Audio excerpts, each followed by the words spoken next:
Okay, so welcome back to the desk. We're going to move on now to our next economic driver, which is employment. Now, obviously, jobs and jobs data is important to the financial markets because when we're even looking in the way we do things, we're trying to gauge inflation, deflation. And obviously, if more people are in work in both the private and government sector, this is leading on to a situation where it becomes more inflationary in an economy because there's more salaries being paid and there's more money being spent on consumption.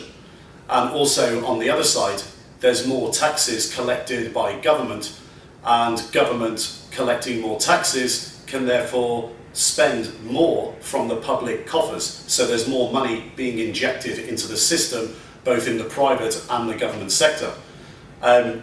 So that leads us to a situation to gauge that we're entering a slightly more inflationary period.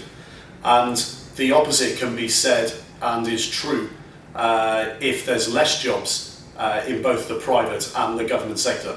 So overall, jobs are important, but there's a lot of emphasis placed on particular numbers in the financial markets, especially by retail traders.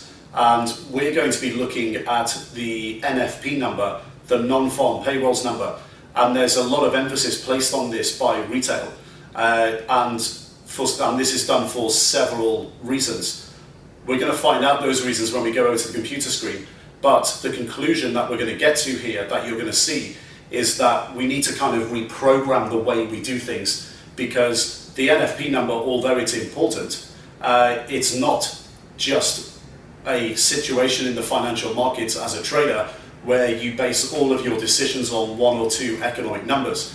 As we're building out a systematic process here, you're beginning to appreciate that on the professional side, the way things are done is building an overall systematic process, and each economic number is simply just one driver within this overall process of many, many drivers.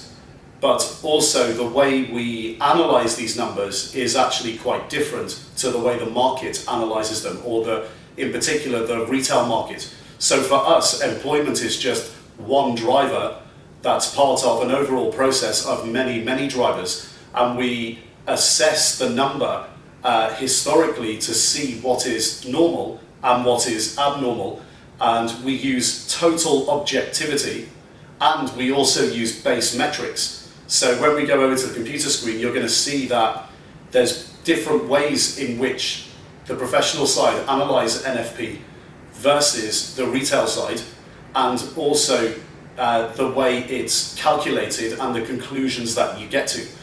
So let's go over to the computer screen and I'll see you on the other side. Okay, so we're going to start looking at US jobs data now. So we're going to start looking at the Employment Situation Report, or the ESR. And the Employment Situation Report has various numbers that can give us clues as to whether the economic conditions predicted by our leading indicators 6 to 12 months previously are starting to actually show up or give us evidence of the current economic conditions. And the ESR is made up of the following four main numbers. So the Employment Situation Report includes the unemployment rate, includes total non-farm payrolls, includes private sector employment, and includes government sector employment. Now, the number we're going to focus on is the NFP number, the non-farm payrolls number, because that tells us how many jobs were added in the US economy, excluding some of the following areas. So general government employees, private household employees, employees of non-profit organizations that provide assistance to individuals, and farm employees, which are seasonal. So this is where the number gets its name from, total non-farm payrolls, because we're basically stripping out seasonal farm employees and also other types of employees that can be sporadic or basically move the data. So it's kind of like our inflation data. We're looking for a stable and core number that gives us a good reading in the US economy on employment. The makeup of the non-farm payrolls number basically tells us how many jobs were added in the US economy in the previous month. So not this month or in the future month or several months behind, several months in the future, but the month that we're currently in, the number tells us what happened to jobs, how many jobs were added to the US economy in the previous month. And the number can be positive or negative, so jobs added or jobs taken away from the US economy. And it's basically made up of jobs that have been added in the last month in the private and government sectors. The unemployment rate is actually calculated in a different way, so calculated separately by the CPS, the Current Population Survey. And that's because the government can't accurately calculate the true unemployment rate by simply counting up the number of people that have claimed for unemployment insurance or knocking on every door in the United States. So the non-farm payroll number, if it tells us what's happened in the previous month, it's basically an economic number that is considered to be a coincident indicator. And if you recall, when we look at our flowchart of predicting and reactionary variables, the coincident numbers sit in the middle of our overall roadmap of economic variables. So we had our leading indicators on the left-hand side. We had our monetary and fiscal levers on the right-hand side that are reactionary, and we have our coincident indicators in the middle.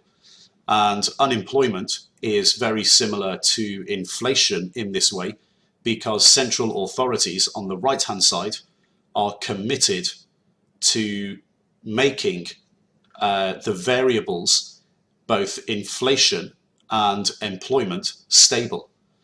And when it comes to jobs, there is obviously also a political element to this as well. So it's not just about the central bank, it's also about government reacting to this as a driver. But on the left-hand side, we also have our leading indicators, and our leading indicators with 80% accuracy correlation to GDP are predicting future inflation and future job growth, or no growth, as negative growth, as the case may be. So it's very important to understand where the NFP number sits in the overall picture of macroeconomic variables. It's a coincident indicator and therefore lags leading indicators, and it's also a variable that is affected by the reactionary movements of central authorities coming in from the right-hand side. So we need to bear this in mind and bear in mind where this sits in the overall process. And the data, so the data that you need to analyze the non-farm payrolls number is available in this link here. So you can go to this link. We'll be going to it in a moment when we go over to our spreadsheet. But why is the NFP therefore important to us if it's a coincident indicator? Well, as already outlined, it's important because it tells us whether economic conditions predicted by the leading indicators 6 to 12 months previously are starting to show up in the economy. However, it's also important because it's one of the most watched and talked about numbers in the United States by the public. so consumers themselves, and the government, politicians, and also traders, and much more so retail traders, which we'll come on to in a second. For consumers, it can actually affect consumer sentiment as well. If they're constantly hearing good or bad employment data in the media, and for government or politicians, it can also affect their policy. So although the jobs data and employment is sitting in the middle as a coincidence indicator, by definition, the NFP can also affect causality slightly in the other way. So consumer sentiment being our leading indicator, or one of our leading indicators, if you imagine consumers, if they constantly hear bad employment data and that many people in the United States are losing their jobs every month, month on month, then it can cause an effect where consumers may start to tighten their belts. And also in the opposite situation, if they constantly hear good news about jobs month on month on month, this can actually increase consumer sentiment, and consumers start to feel more confident about their future. So in the vast majority of cases, consumer sentiment as a leading indicator does drive coincident indicators like employment, because as they're spending, this creates growth and inflation, and more employment occurs. But in the minority of cases, you do get a feedback loop from the data itself, and this can be bullish or bearish for consumer sentiment itself moving forward. So we just have to bear in mind where the NFP numbers sit in the overall process and what effect they can have on the leading indicators, but also to the right-hand side of our overall roadmap of economic variables, on the right-hand side for government, because at the end of the day, jobs, it's not just about economics, it's also about politics, and government through fiscal policy can be affected too. Now, we also mentioned traders and retail traders in particular. So day traders, retail traders tend to focus on the NFP number as some sort of panacea number or their main economic guide as to what is happening in the economy. Well, from a professional trader's perspective, this is actually just totally wrong, because first of all, it's a coincidence indicator and it lags leading indicators. Secondly, the market receives weekly jobless claims numbers. So by the time the NFP number is reported, there shouldn't be any surprises, and more often than not, there actually isn't. So why is this important to us as professional traders? Well, it's one of our economic variables that is a driver or input to our overall systematic process. And it's useful for building out our endogenous bias. So building our endogenous currency bias as part of an overall check consisting of many numbers that we're scoring for, not as a standalone reason to decide whether to buy or sell euro dollar. That's basically a lazy or lagging, suboptimal dumb money approach. And it's very typical of retail traders to focus only on one number and react to that number.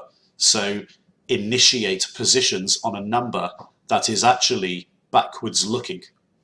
So as professional traders, the NFP numbers are just one driver as part of an overall systematic process. We're using the ESR report as part of our wider analysis to decide on the current and future prospects of the US economy, and we're using it as a wider analysis to gauge inflationary or deflationary conditions and to help us build out this overall endogenous bias. And as just mentioned, one of the most amateur mistakes made by retail traders is to use coincidence indicators to initiate positions. So let's have a look at an example here.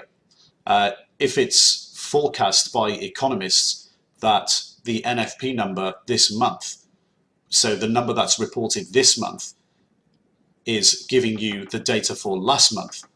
Let's say that number is set to come out at 150,000 jobs added in the US economy last month, and the number beats and is reported at 200,000 jobs added. Well, that doesn't mean you should be looking to buy or sell euro dollar based on that data, because firstly, it's backwards looking. It's telling you what's happened last month. And secondly, we've already got, up to this point, the weekly jobless claims numbers, which should be giving us a very good idea as to the level of jobs expected. So this is there's kind of a slight double entendre here, because we're about to offend economists who are supposed to be on the professional side of the market. Professional traders themselves will have been told for months that the employment situation is set to improve in the employment components of the ISM and the NMI, and from the previous month of lowering weekly jobless claims.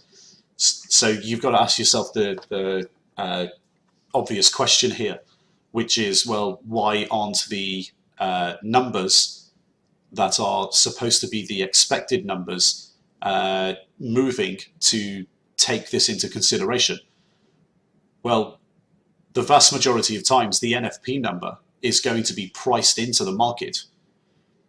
And when we say the market, we mean professional traders, as in the market will have already forecasted this 200,000, but economists just simply haven't updated their estimates or not done it properly.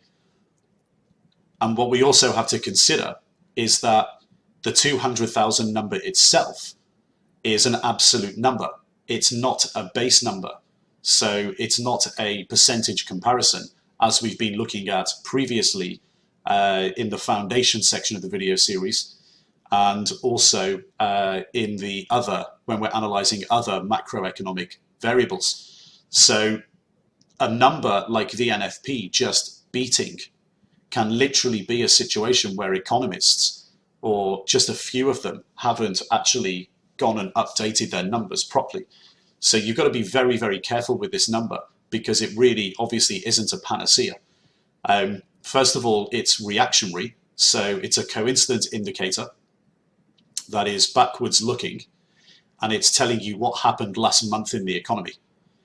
The data that we already have from weekly jobless claims and from the leading indicators much before that will be giving us a very, very good idea and gauge as to what the NFP number will be. And then on top of that, it's not a base comparison number. It's an absolute number. So it's not a percentage comparison. So we can't really draw conclusions to a day trading strategy as to whether the NFP number is slightly better or slightly worse than expected. Now, you'll often see a lot of stuff in the media focusing on the NFP numbers, and that's media driven for ratings, but also it's driven by those with conflict of interest. It's obviously a fairly straightforward, one-dimensional approach and number to understand, you know, how many jobs were added last month. And the number comes out, and if it beats expectations, you should be doing this. If it misses expectations, you should be doing this. Well, that's something that's perpetuated by most people with conflict of interest, so brokers and educators. You'll often see a lot of volatility around NFP numbers in financial assets, but it generally only lasts 10 to 60 minutes. And everybody's trying to guess which way to go. In professional trader circles, you'll often hear lines like, "Here come the NFP monkeys." That's meaning pros are prepared to take the other side of whatever they do, so whatever retail traders do in the short term, because the market knows, the market as in professional traders know, that a beat in the numbers is actually fully expected, and that the consensus numbers for the NFP number this month just haven't shifted to where the reality is.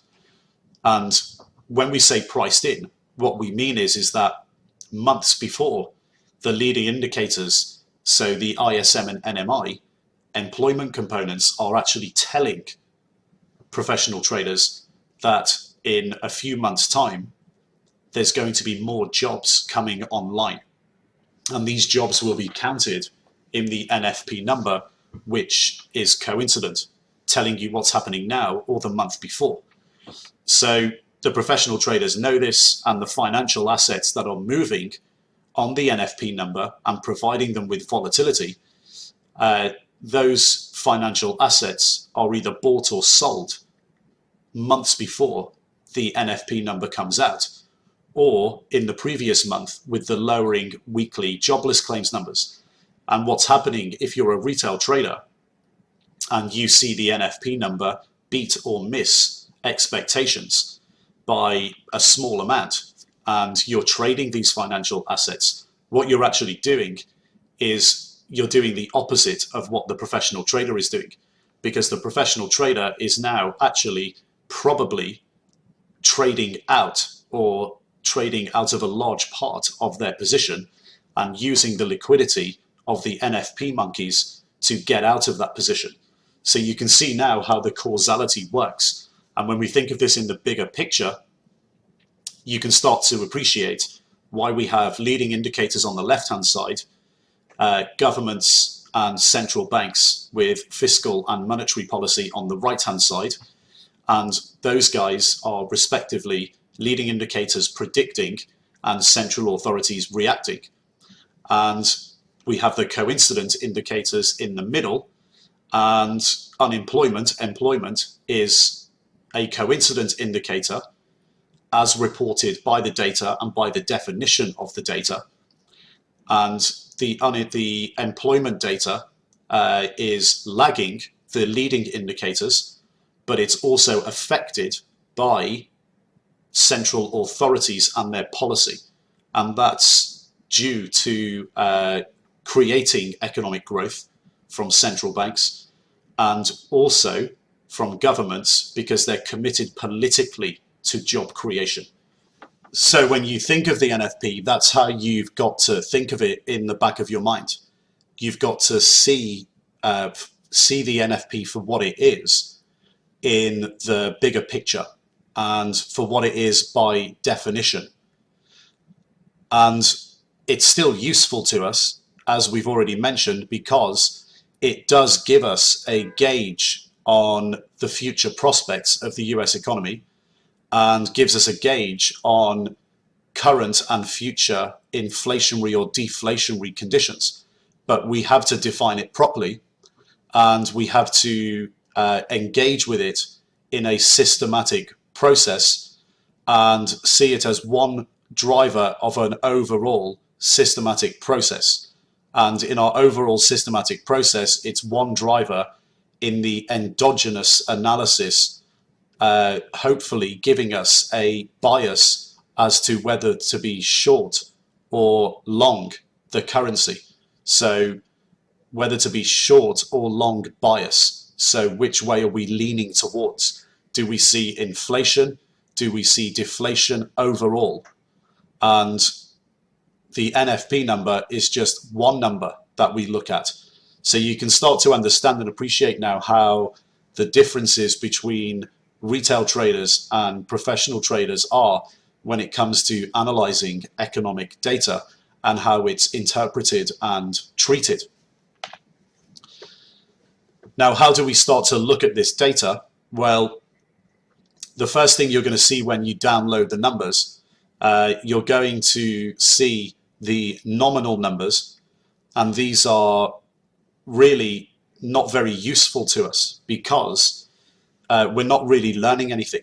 As you can see here, if we go back to the beginning of the data, 1939, and you can see the amount of jobs in the US economy, the amount of jobs added to the US economy, what you're seeing is actually a function as much of population as of anything else. So obviously the population in 1939 in the United States was much smaller. So an increase of 30,000 jobs month on month could have been a large part of the population at that point in time. Whereas now the population is much higher, and we have an absolute number of 140,000 jobs added in the month. And that percentage, if we worked it out as a percentage, could actually be much lower than this number. So what we're looking at here is the history of monthly ads on an absolute basis. So these are nominal numbers, and they can be as much a function as population as of anything else. So we've got to be careful how we analyze these numbers and do it properly. What we have here is the absolute number on the left-hand side. So the monthly absolute change in employment in non-farm payrolls on the left-hand side, and that scale goes from minus 1 million up to 1 million. And on the right-hand side, we have real GDP growth. And this is quarterly real GDP growth annualized. On the chart, we have in green the non-farm payrolls monthly absolute change. And in red, we have the GDP, real GDP percentage change. And you can see, obviously, there is a decent correlation between the two. But this is actually not a great way to look at it. And this is something we just picked up on, which is one of the problems with the NFP number is that everybody focuses on the nominal change in the last month. So for example, the US adding 285,000 jobs in the last month. Well, that's great, but it can mean nothing because it's only useful to us in the context of history as a percentage, as a base number, as we've learnt in the foundation section of the video series, and also further areas when we're looking at macroeconomic numbers. As traders, we need a base number, and this is to enable us to make historical comparisons on a level playing field. And if we can make historical comparisons on a level playing field, we can actually make informed analysis and judgments and decisions from the numbers. Because what we're trying to do with all our macro numbers is to actually figure out what is normal and what is abnormal. So it's not going to work for us just by looking at an absolute number, even though we've got a decent correlation here when we look through business cycles and the history of those business cycles. So GDP as the business cycle relative to jobs growth in a nominal sense. What we've got to do is work everything out in percentage terms and get the base metric, get the level playing field so we can make an informed analysis and we can make an informed decisions and judgments. So how does it look pictorially when we go through this properly? So here we've got on our chart, and by the way, these are all available in the spreadsheet. We'll go over to the spreadsheet in a second. When we look at this pictorially on the chart here, we have the monthly percentage change in non-farm payrolls on our scale here on the left-hand side. And this is going from minus 1.5% change on the month to positive 1.5% change on the month. And on the right-hand side, we have real GDP. So we have a scale here of quarterly annualized real GDP of minus 15 all the way up to plus 15%.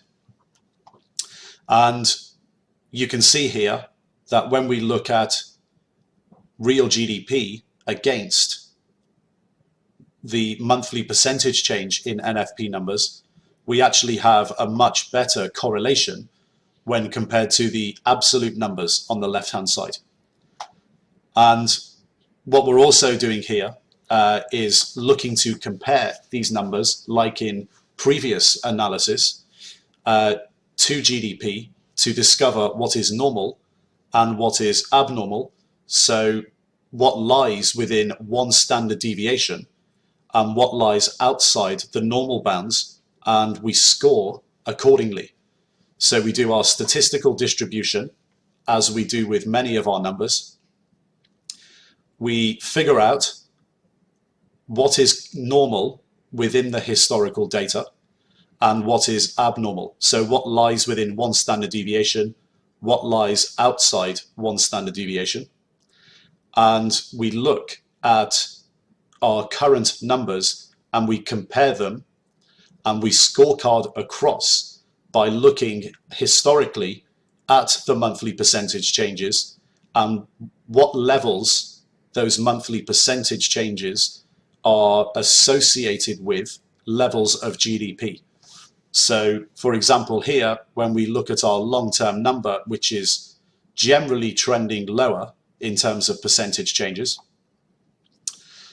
we have roughly a 1% GDP growth rate associated with a 0.1% positive change in monthly employment and a 2% real GDP annualized growth rate is associated with around 0.2% positive monthly change in NFP. And that's how we build out our scorecards in a very similar process to the way we've done it before with our other economic indicators. Now, if we zoom in here, we can zoom in to a more recent period to understand the data. And we can start to realize a few things when we look at a more recent time period. So although we've taken the data going back all the way to 1954, we've zoomed in here for the period 92 to present day. And you can see that generally speaking, when we look at the positive areas, there's a very high correlation between the monthly percentage changes, the positive monthly percentage changes in non-farm payrolls and positive levels of GDP. But what we also realize is that it's associated with certain levels, on average, certain levels of real GDP. So we can see here again that when we zoom in, around 0.2, 0.3 is associated with 2 to 3% real GDP growth annualized. In the negatives, we can also see that negatives are generally always associated with real negative GDP. And one case here, which isn't a negative, but we get real negative GDP following a big fall in the non-farm payroll monthly number. So we can actually go over to the spreadsheet and just quickly have a look at these numbers. And if we go in to the NFP tab first, you'll see we've worked out the statistical distribution here. But if you go into the sources area, you'll be able to get the link here. And if you click on the link, this is going to take you to the US Department of Labor, Bureau of Labor Stats. And you can see here, we've got all the data and downloadable from a spreadsheet. So all you have to do is hit that, and that will take you over to your spreadsheet with all the data. And then, as we've done with previous numbers, we take the numbers and we start to work out our distribution. So we have our dates, and they're going up in increments of a month. We have our NFP value. We have our absolute monthly change. And we have our percentage change month on month. And our percentage change month on month is using the B column, the NFP value, to work out the percentage change month on month, all the way down. And if you scroll all the way down, you're going to see all the way to the latest data right at the bottom of the sheet. So we have our usual stats, we have our intervals, we have the frequencies of these intervals, we have our labels here, which is feeding our histogram, we have our probabilities of the frequencies occurring, and we have our cumulative probabilities. We also have our descriptive statistics for the NFP. We have our standard deviation here. Up here we have all of our averages. So first of all, we have our total mean for all of the data. We have our count. We have the average cases in both the positive and the negative readings. And to the right-hand side, as always, we analyze our distribution of the statistics relative to a normal distribution. We have our scorecard here, which we'll be looking at in a moment. But we also have our charts here, which are being fed by the data on the left-hand side. With the charts, please go into this in your own time. Have a look at the data and see where it's all feeding from. And all you have to do every month to update is to basically put the latest statistic here and change the charts by selecting data, and you just edit and you update the column and the row. So here the row is 923. You just change that to a 4, and that will bring you a chart that's updated, and it will just update automatically for you on your screen. So all of these stats, this should be becoming very familiar to you now. So we're not going to waste too much time going through the whole process again. Let's go back to the presentation and we'll look at these numbers and see what we learn. So before we start looking at these stats, once again, we've provided you with the statistical distribution of the NFP monthly returns.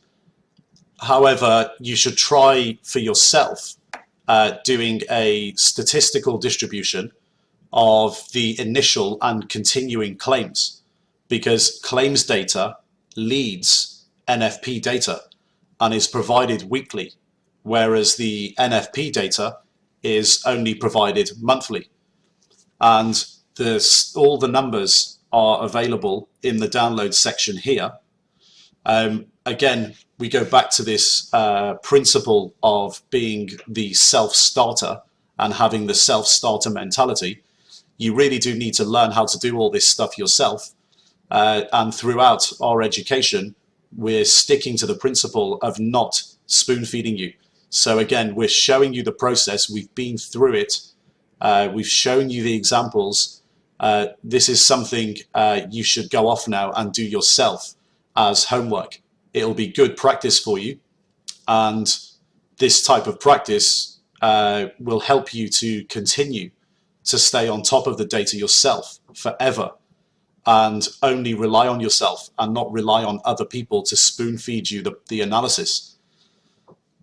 Because what we're trying to be here is obviously consistently profitable traders, and consistently profitable traders rely only on themselves for information and to generate ideas for themselves. Now, the data that's also included is the unemployment rate, which is in the download section as well. This is part of the overall ESR monthly release and is basically the inverse of the NFP. So unemployment being the inverse of employment. It's calculated from a different source, but that's how you should see it. And what you can do to practice, you can create a distribution with all these numbers as well. So practice it and compare them. And as we pointed out when we were inside the spreadsheet, with the stats provided, all you have to do to update all of the spreadsheets is to just input the latest number at the bottom of the range, and amend the descriptive stats and formulas in each cell. And that's going to provide you with a shortcut. And the shortcut can be applied to everything else as well that we've looked at, where we've calculated a statistical distribution. Now, staying on top of these numbers isn't at all easy. No one said it ever was. But you should be starting to realize now the real reasons underpinning why 90% of retail traders or 90% of retail currency traders lose money, because really it's about not seeking out a proper education and not doing your homework. And whether that's through laziness or not having the right amount of time to do so. So from a trading education perspective, looking at the NFP number as some sort of panacea number that's going to tell you everything you need to do in trading for the next month. It's not like that at all. The NFP number is obviously backwards looking, it's coincident. It's not as important as our leading indicators, but in a professional, systematic process, it does give us a gauge on inflation and deflation and is one driver that we analyze. In terms of homework, either not having enough time to do the work properly or not doing it through laziness. And if you look at your own situation, if you have 8 to 12 hours a week, you should be able to stay on top of all this data. And if you practice the processes, in the first couple of months, the processes will be alien to you and will be fairly difficult to complete on a regular basis.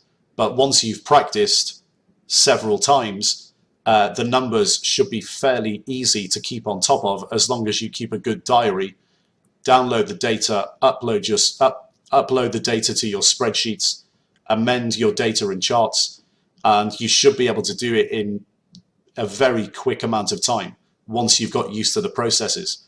So what we're providing here is the process for you and the shortcut to do it. And obviously this process is part of an overall systematic framework which you apply overall to each country and each currency. So staying on top of it's not easy, but you should be able to do this once you get a handle on the process and practice it. Now let's have a look at the data. What we actually found from the non-farm payrolls data is quite interesting. We look at it in the same way as we have in previous numbers, where we take a rolling 12-month percentage change. So we take the current month and the previous 11 months, and we take the average percentage change. And we compare that to our historical data as a statistical distribution, and we build our scorecard and we generate a score for inflation or deflation in current and future conditions as driven by the NFP. And currently, the NFP scorecard gives us a 0.2% number, so the average of the last 12 months, a 0.2% increase in jobs in the United States, so the average month for the last 12 months. And this is basically equivalent to a 2% real GDP growth number. So in terms of gauging inflation, deflation, and growth, what we're concluding here is that it's fairly normal because it's within one standard deviation. One standard deviation of our data is equal to around 0.4%. We also have in the previous month a 0.35% reading. So we're looking here on the scorecard at around this level. So depending on how conservative, how aggressive you want to be, we're going to be scoring around a 5. Because at the end of the day, 0.35% is still within one standard deviation. Therefore, it's within the bounds of historical normality. So we have a short currency bias from this with a score of around 5, and that provides us with a medium conviction to be looking at shorting the US dollar. And again, this is an endogenous analysis. We're not looking at this relative to any other country. We're just looking at it in absolute terms. So whether the currency is in absolute terms losing value or gaining in value. And here, one of our drivers, the NFP, has told us that jobs growth over the last 12 months is fairly stable. We're getting mild or normal, slightly inflationary conditions. We've had a little blip here, which is touching almost the bounds of normality. However, it's within one standard deviation and within normality. So we have a short currency bias with a medium conviction, and this gets plugged into our overall endogenous analysis and our overall general endogenous scorecard as one driver, not a panacea number. So that pretty much covers NFP. Let's go back to the trading desk for a quick recap. Okay, so welcome back to the desk. There's a lot to take in there with employment, because we weren't just analysing it and creating a statistical distribution and getting to results. We were also critiquing how retail traders actually view this number. But let's go right back to the beginning. We looked at base metrics, and we realised that there was a major correlation between the monthly percentage changes of the NFP and real GDP that's slightly lagging it. And when we compared this to absolute numbers, we realised that there was a correlation with absolute numbers to GDP, but the correlation is a bit looser. It's actually a lot looser. So lower correlation between absolute and real GDP. So this means that if you're doing it as a retail trader and just looking only at the NFP and maybe one other number as your economic guide to decide whether to buy and sell currencies, it just means that basically if you're looking at the absolute numbers and doing it in that way, that you can be wrong more times, because there's a lower correlation with the absolute numbers relative to percentage monthly changes. And also, it's a slightly lagging number. It's a coincident indicator that's lagging the actual leading indicators. So it just means that when you look monthly at the numbers and you look at the expected numbers and decide, well, if it beats, I'm going to buy, if it misses, I'm going to sell, it just means that when you're looking at that, when you're right, you're more lucky than you are actually being right because you're smart. And when you're wrong, it's actually quite normal to be wrong, because first of all, you're looking at absolute numbers, and secondly, it's a lagging indicator as a coincidence indicator because it lags the leading indicators, and weekly jobless claims have been going down into that number or going up into that number. And it can just be a question of estimates from economists not being updated. The real market, the professional traders, have been watching it all the way into the number and know that it's a low consensus, or they know it's a high consensus. So if you're basing all your decisions on that, you're either going to be right because you're lucky, or you're going to be wrong, and that's pretty normal to be wrong, because retail traders get it wrong all the time when trading the NFP number, or in more cases they get it wrong than right. So first of all, it's base metrics, and secondly, the definition is that it's coincident. And these are the results that you have to understand as a retail trader, that if you pin all your hopes on an NFP number for giving you the guide as to buy and sell currency pairs, you're going to be wrong more often than right, and if you're right, you're probably just lucky. So you need to be very, very careful. We then went into our analysis properly. We created our statistical distribution with our base metrics, and we did this with objectivity, knowing that these numbers are lagging. And we started to realize that, again, in the majority of cases, we do get employment adds in terms of positive percentage numbers in the vast majority of cases. So the split, if you look in the spreadsheet on the numbers, is actually 75% of times, so 75% of months in history, we get a positive number, and 25% of times we get a negative percentage change month on month. And this is how we start to build out our scorecards. So in the same way as we've done with previous numbers, we analyze the statistical distribution to find out what is normal and abnormal and build our scorecards using that as our driver and understanding of how things work. And you'll realize again the makeup of the scorecard is quite similar to previous scorecards, where we have the inflationary zone for ads and ads outside of the normal band. So within the normal monthly percentage changes, we have an inflationary prediction, short bias, and the score, which is in the normal bands, is given as fairly low, and it gets higher on the abnormal moves and then tails off at the end, because on the very extreme moves, we're predicting that it can't get any better and that there may even be some central authority action to actually deflate that number. Then we have the deflationary zone, which in this case we score quite highly on, simply because it only happens in 25% of times where we get a zero or a negative number. But on the extreme moves, we're predicting inflation, and with jobs, we give it a high score on predicting inflation because we know it's political and we know that the authorities will react at all costs. So this actually brings us on nicely to our next video.